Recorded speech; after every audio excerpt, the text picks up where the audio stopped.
Entonces tenéis la entrada por la parte de atrás, me dicen, ¿vale? Que mañana os entregan las acreditaciones, entonces tenéis que entrar por la parte de atrás, ¿eh? Bien, vamos a empezar entonces con el capítulo de la patología mamaria y vamos a centrarnos en el cáncer de mama. Nos centramos en el cáncer de mama porque es sumamente importante para el examen MIR. Es seguro que nos van a preguntar algo sobre el cáncer de mama. 2 preguntas, 3 preguntas, no sé cuántas, pero lo que sí es seguro es que nos van a hacer alguna pregunta sobre el cáncer de mama. Bueno, ya sabéis que es el cáncer más frecuente en la mujer, que la mayoría de las veces es un cáncer que aparece de forma esporádica, otras veces tiene una cierta tendencia como a agregarse en familias y hasta un 5 o un 10% de los cánceres de mama se consideran hereditarios. Fijaros en la evolución en el cáncer de mama, parecido a lo del cervix. Hay una hiperplasia en la unidad terminal ducto-lobulillar, en este caso. De ahí se pasa a displasia, después se pasa a carcinoma in situ y, por último, a carcinoma invasor. Recordad esta unidad terminal ducto-lobulillar, que es donde se suele originar el cáncer de mama. Factores de riesgo para el cáncer de mama. Recordadlo, que nos lo preguntan muchas veces en el MIR. Sin duda, la edad. A más edad, más riesgo. El sexo, evidentemente, es una patología muy característica de la mujer. Antecedentes personales o familiares. Especialmente hay riesgo familiar cuando son cánceres de mama en mujeres premenopáusicas, cuando son tumores, además, bilaterales y son familiares de primer grado. Y recordad también esto, factores genéticos, el síndrome de cáncer de mama y de ovario, asociado a mutación en el BRCA1, BRCA2. Esto, el síndrome de cáncer de mama y ovario familiar, se transmite de una forma autosómico dominante, aunque con una penetrancia variable. Ello implica que las mujeres portadoras de estas mutaciones van a tener un riesgo de cáncer de mama de un 60% y de un cáncer de ovario de un 40%. Bien, si la mutación es del BRCA1, esto no suele tener incidencia en el cáncer de mama en el varón. Y un dato importante es que los cánceres de mama que aparecen asociados a la mutación en el BRCA1 suelen ser de peor pronóstico que los esporádicos, es decir, no suelen expresar receptores hormonales y suelen ser mal diferenciados. Dato preguntado en el MIR, ¿de acuerdo? BRCA1, peor pronóstico. Bien, ¿qué pasa con el BRCA2? Es muy típico. El BRCA2 se asocia sobre todo con cáncer de mama en el varón. ¿De acuerdo? Y estos cánceres de mama asociados al BRCA2 tienen mejor pronóstico que los esporádicos. Es decir, suelen expresar receptores hormonales y suelen ser bien diferenciados. Continuamos con los factores de riesgo. Factores hormonales. Muchas veces, como os digo, el cáncer de mama es hormonodependiente, lo de siempre. Cualquier situación que suponga un exceso de exposición a estrógenos aumentará el riesgo de cáncer de mama. Bien, también la mastopatía fibroquística con atipias, las radiaciones ionizantes y recordad, la ginecomastia en el contexto de un Klinefelter. Si es una ginecomastia en un varón cromosómicamente normal, eso no aumenta el riesgo de cáncer de mama. Lo que sí aumenta el riesgo de cáncer de mama es esto, ginecomastia en el Klinefelter, ¿lo recordáis bien? Bien, de los no establecidos no os esforcéis, porque no son factores de riesgo establecidos. Tenéis que recordar fundamentalmente los anteriores. ¿Y qué protege frente al cáncer de mama? Sencillo, la menopausia. La menopausia va a proteger a todas las mujeres frente al cáncer de mama. Bien, desde un punto de vista anatomopatológico tenemos 2 grandes grupos de cánceres de mama, ductal y lobulillar. ¿Cuál es más frecuente? Ductal, ya lo sabéis, ¿no? Empezamos con los in situ. Cáncer ductal in situ. Suele aparecer en mujeres posmenopáusicas y normalmente los diagnosticamos cuando estamos haciendo una mamografía en el screening de rutina y vemos microcalcificaciones. ¿De acuerdo? ¿Cómo se trata el cáncer ductal in situ? Con cirugía, más radioterapia, incluso hormonoterapia. Acordaros que es una lesión preinvasiva. No así el obulillar invasivo. Recordad, el obulillar invasivo menos frecuente que el ductal, ¿de acuerdo? Suele aparecer en mujeres premenopáusicas y del obulillar, dato muy importante, puede ser bilateral y multicéntrico, acordaros.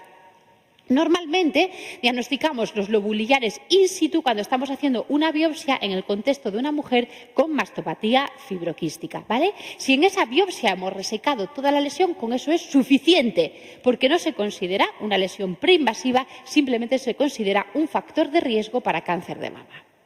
Bien, vamos allá con los cánceres ahora ya invasivos. ductal invasivo, lobulillar invasivo. ¿Cuál es el más frecuente? Ductal invasivo. Ductal invasivo. Bien, ¿cuál es el factor pronóstico más importante en el cáncer de mama? Afectación o no de los ganglios linfáticos. Bien, un concepto que es interesante y preguntado en el MIR, ¿qué es un cáncer mínimo de mama? Es un in situ o un invasivo, pero menos de 1 centímetro. ¿Vale? Y dato general y global, ¿cómo se expresa en una mamografía el cáncer de mama?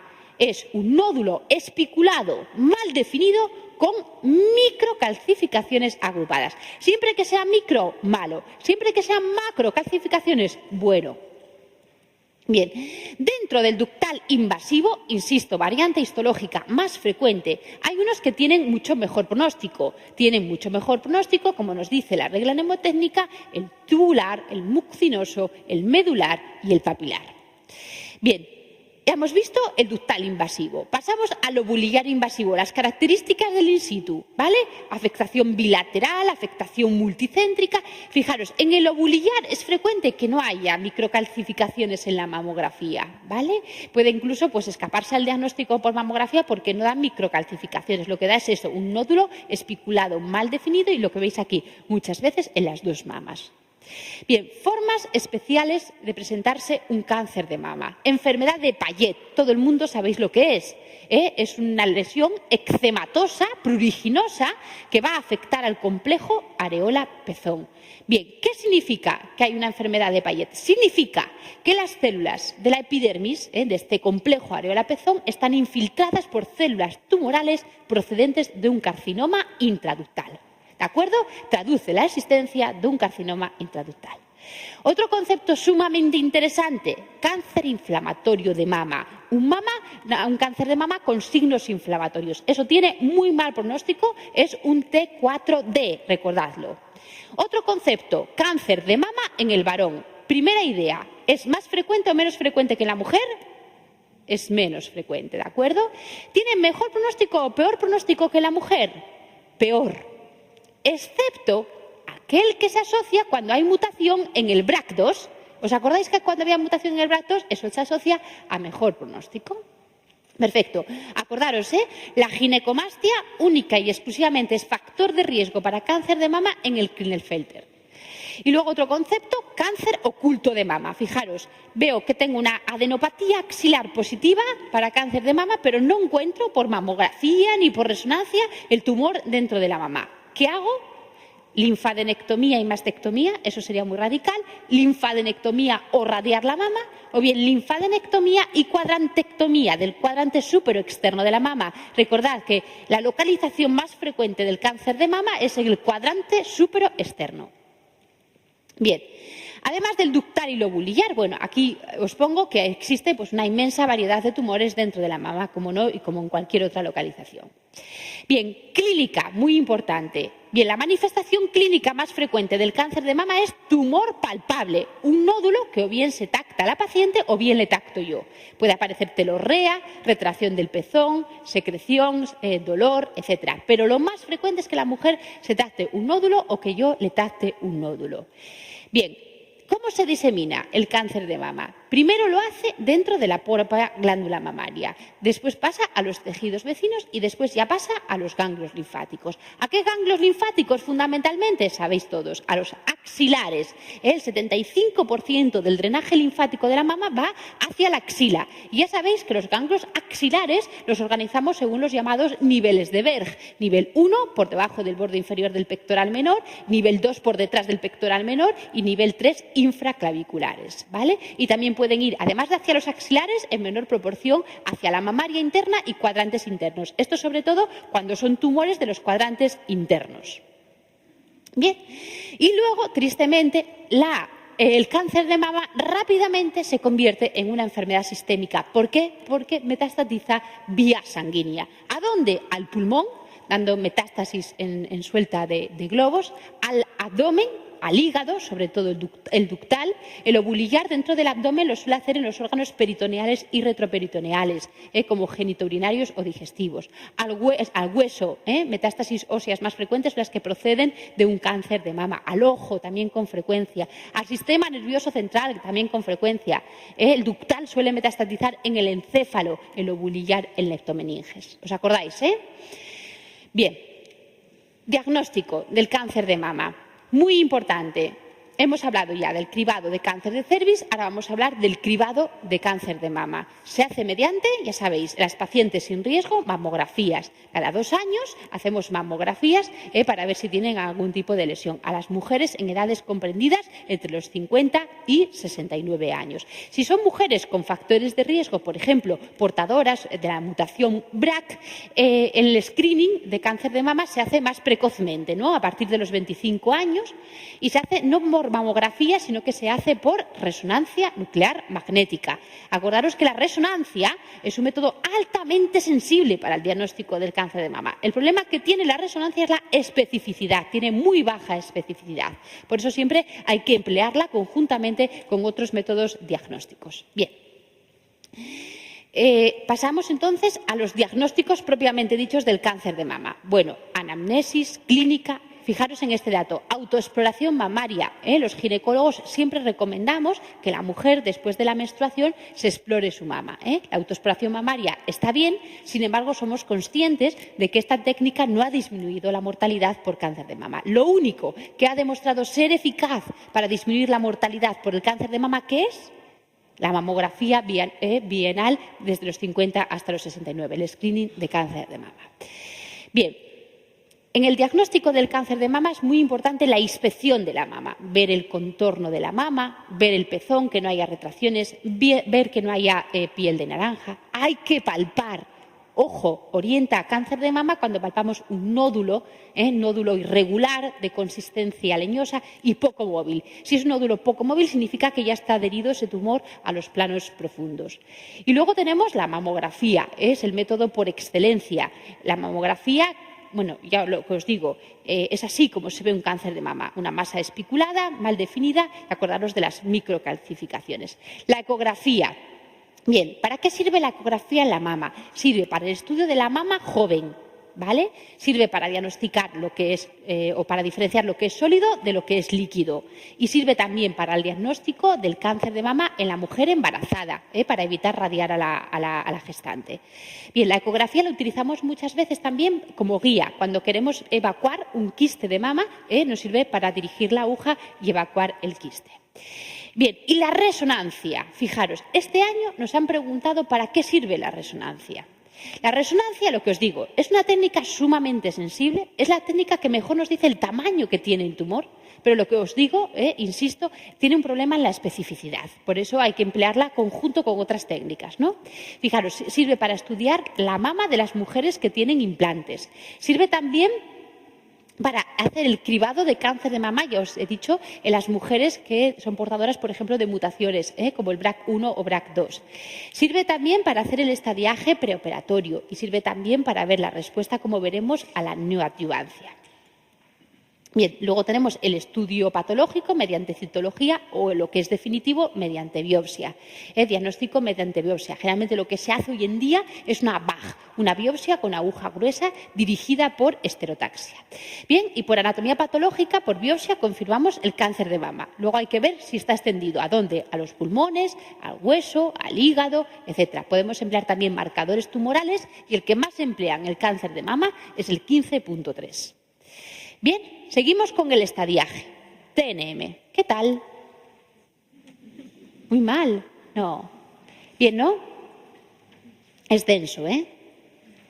Pero si os dais cuenta, me estoy parando muchísimo en la oncología y en el cáncer. Os lo estoy explicando todo, para que cáncer de mama, para que lo tengáis bien fresquito para ir al MIR.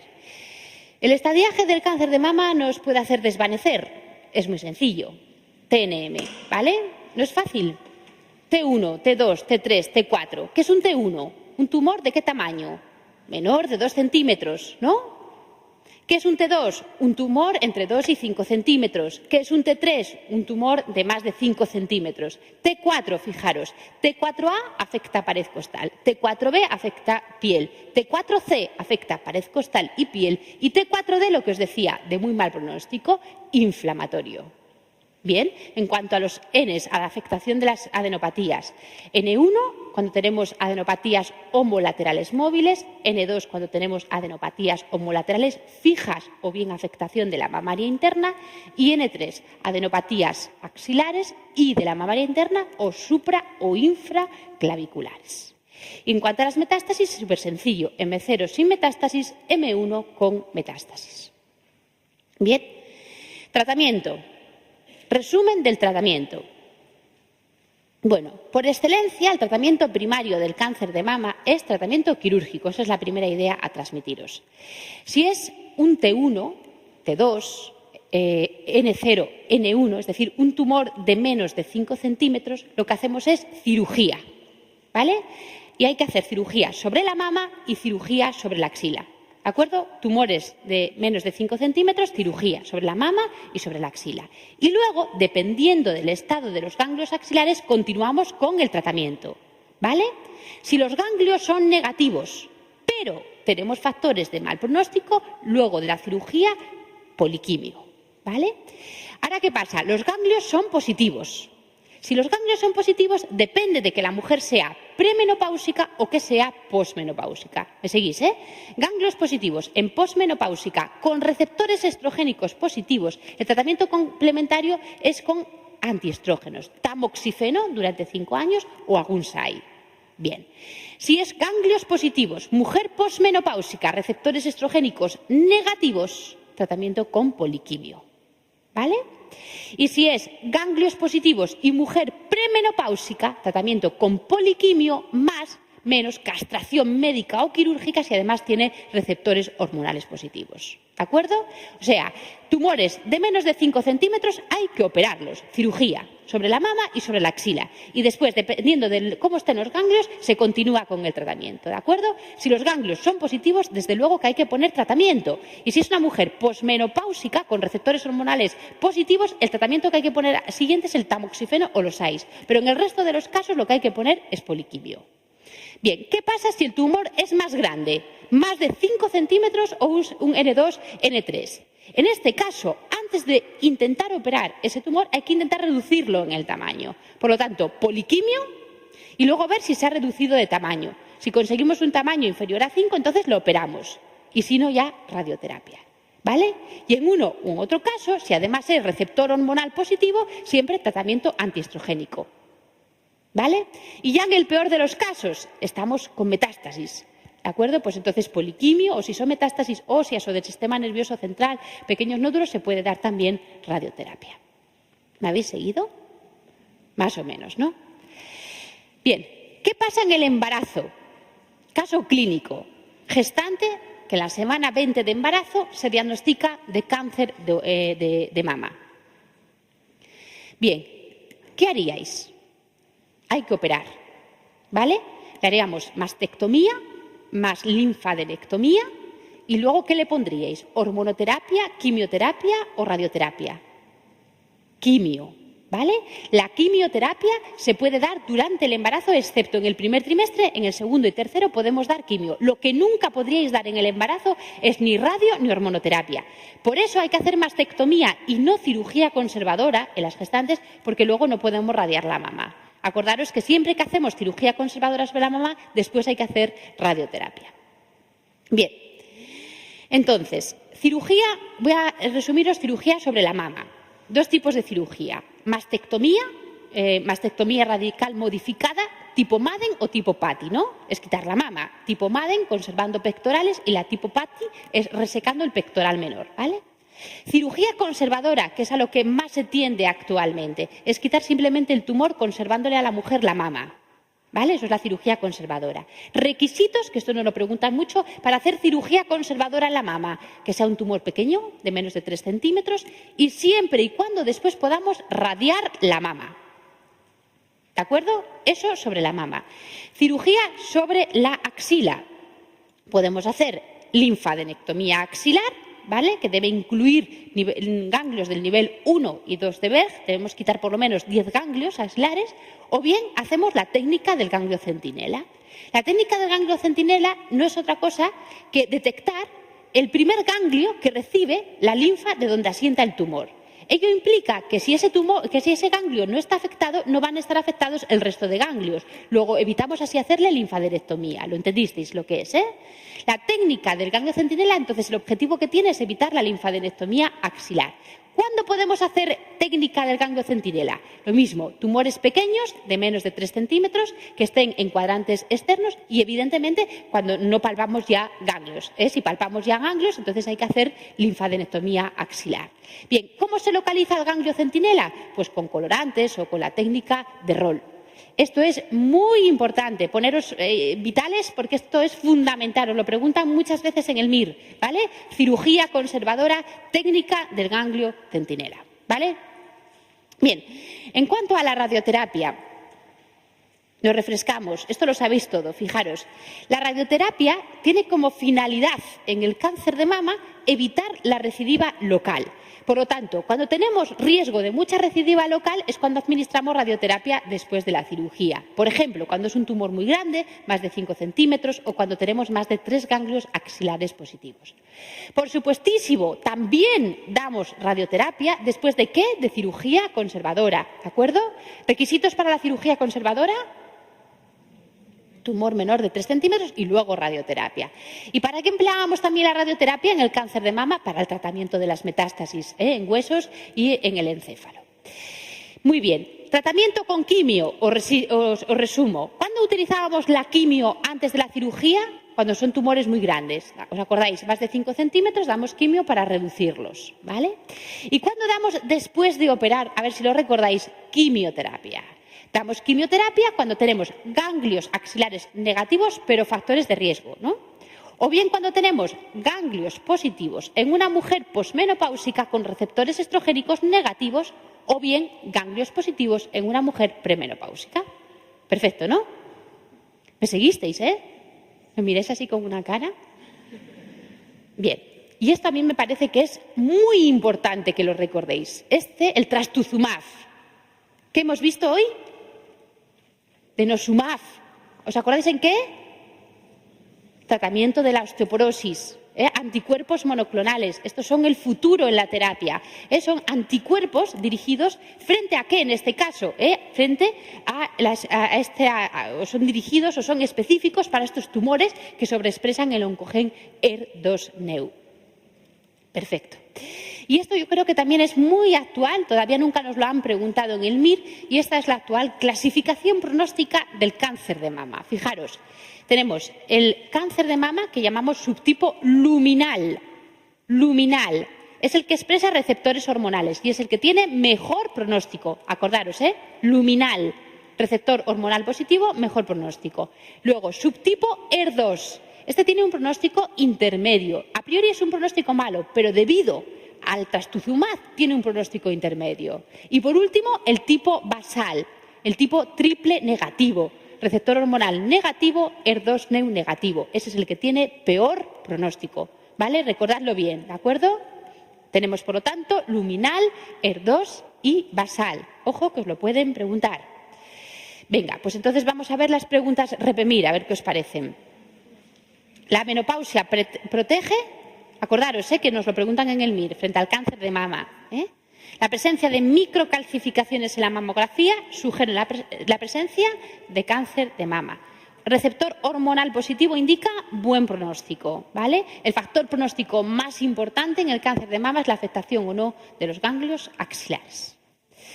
Bien, y terminamos entonces con el repaso de ginecología. Bien, me extendí más en el apartado de ginecología porque es así como se refleja en el examen MIR. Preguntan más de ginecología, ¿vale? Ahora, os voy a orientar de la obstetricia, lo que suelen preguntar, y además cómo lo suelen preguntar, que es en forma